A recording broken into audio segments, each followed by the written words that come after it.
Assalamualaikum warahmatullahi wabarakatuh dan salam sejahtera. Video ini secara khusus yang dibuat pada petang hari Selasa 20 hari bulan September 2022 adalah bertujuan untuk memberi penjelasan dan komen terhadap beberapa kenyataan Tommy Thomas yang dibuat pada 17 hari bulan September yang lalu, iaitu pada hari Sabtu yang lalu. Media Free Malaysia Today bertarikh 17 September 2022 melaporkan dengan artikel bertajuk Tommy Thomas senarai 3 perkara untuk pembangkang ulang kemenangan PRU 14. Saya sebenarnya tidak berhasrat untuk memberi komen sebagai pengamal undang-undang dan rakyat Malaysia berkaitan dengan pandangan politik Tommy Thomas itu. Tapi yang menghairankan saya dan yang perlu disentuh saya di sini adalah berkaitan dua bentuk kenyataan yang disulami dalam kenyataan Tommy Thomas pada 17 September itu.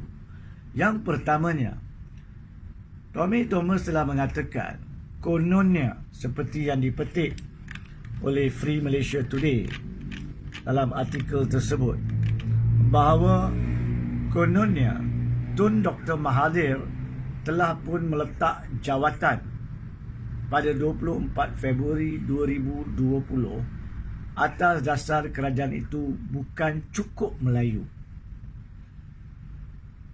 Ini adalah satu kenyataan yang benar-benar palsu pada fakta dan menunjukkan ketidakfahaman yang dangkal seorang bekas peguam negara berkaitan dengan peruntukan perlembagaan. Pertama sekali, Tommy Thomas langsung tidak mengambil kira hakikat sebenar berlakunya Sheraton Move pada 23 Februari 2020 yang telah mencetuskan kewajipan, bukan keperluan, bukan kewajaran, tapi kewajipan, kemestian seorang Perdana Menteri meletak jawatan seperti mana yang dilakukan oleh Tun Dr. Mahathir pada 24 Februari, iaitu sudah sah kehilangan majoriti terhadap beliau sebagai Perdana Menteri. Tommy Thomas wajib faham peruntukan perkara 43 Fasal 4 Perlembagaan yang mengatakan apabila seseorang Perdana Menteri sudah hilang sokongan majoriti, dia tidak ada pilihan lain.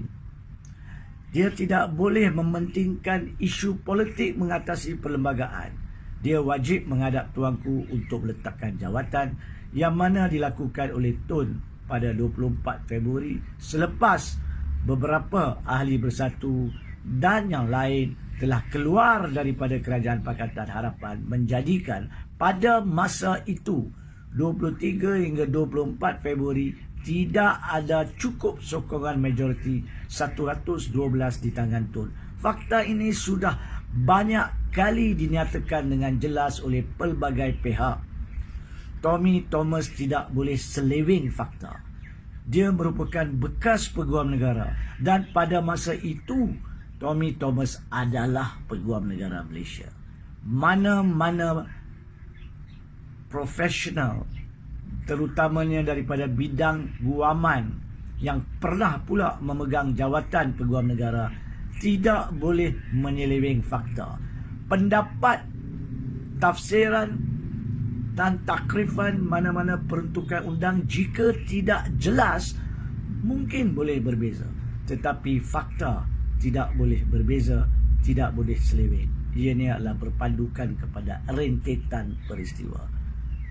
Jadi di sini Tommy Thomas wajar mengambil maklum perkara ini, wajar meminta maaf kerana tidak menyentuh dan tidak mahu sentuh fakta sebenar di persekitaran minggu terakhir Februari 2020 yang menyebabkan dari segi perlembagaan Tun Dr. Mahathir wajib meletak jawatan bukan di atas dasar seperti yang cuba diselewengkan oleh Tommy Thomas. Kononnya Tun menganggap Kerajaan Pakatan Harapan pada masa itu bukannya buka kata, tutup kata, cukup Melayu.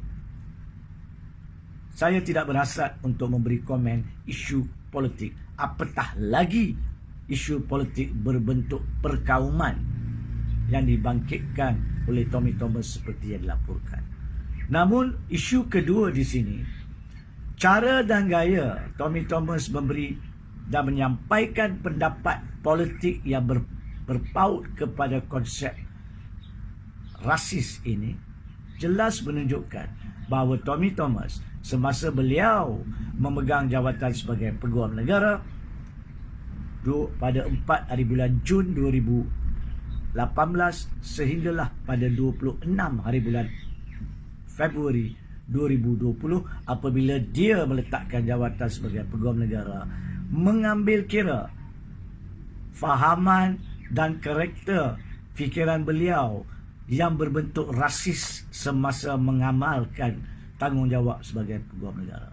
Kita boleh baca perkara tersebut tersulam seli di dalam bukunya Justice in the Wilderness.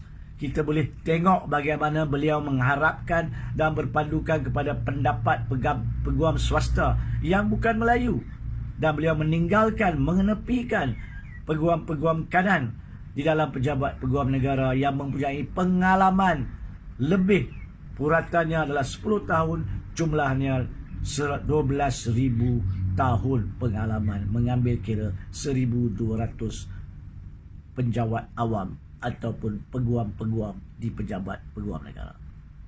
Siapakah yang resis?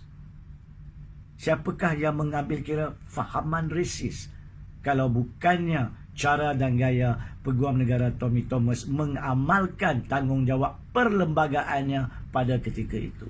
Siapakah yang dilantik untuk menguruskan isu equanimity contoh?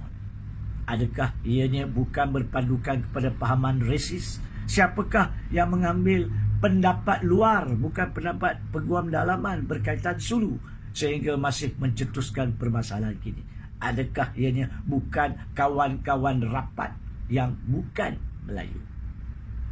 Saya minta maaf, bukan saya nak bangkitkan isu perkauman, tapi apabila seorang yang pernah memegang jabatan Peguam Negara sanggup secara salah membangkitkan perkara itu, maka menjadi kewajipan mana-mana rakyat Malaysia, terutamanya pengamal undang-undang, untuk membetulkan keadaan itu dan menyatakan fakta sebenar. Saya yakin dan saya tahu ramai daripada rakan-rakan di pejabat Peguam Negara pada ketika itu akan setuju dengan pendapat hakikat yang saya lebarkan dan utarakan di sini.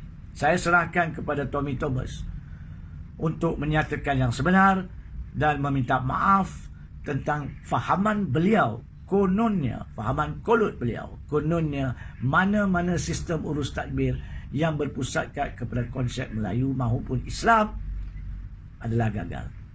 Walhal, siapakah yang gagal? Akhir kata, bukankah Tommy Thomas sendiri telah pun meletakkan jawatan pada 26 hari bulan Februari,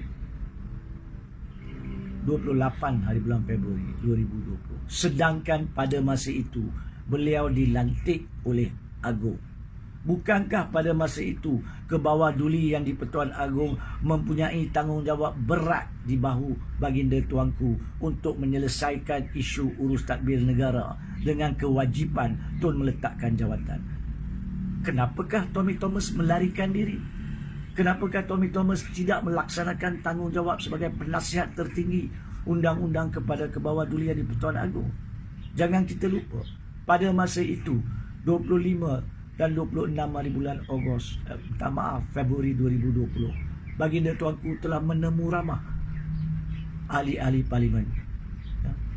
Pada 26 hari bulan Februari yang sama, baginda tuanku telah menyatakan PRU tidak akan diadakan.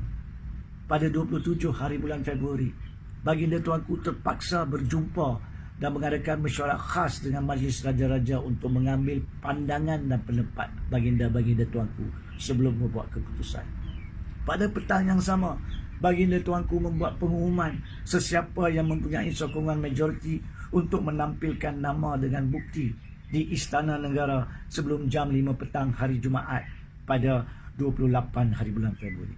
Tetapi Tommy Thomas secara peribadi memilih tidak membantu pelaksanaan tanggungjawab perlembagaan kepada baginda tuanku dan ke hulu ke hilir untuk cuba meletakkan jawatan. Pada hari Rabu 26 Februari 2020, dia telah cuba untuk menyerahkan surat peletakan jawatan kepada Tun, dan seperti yang sepatutnya di bawah undang-undang, ini bukan boleh dilakukan kepada Perdana Menteri.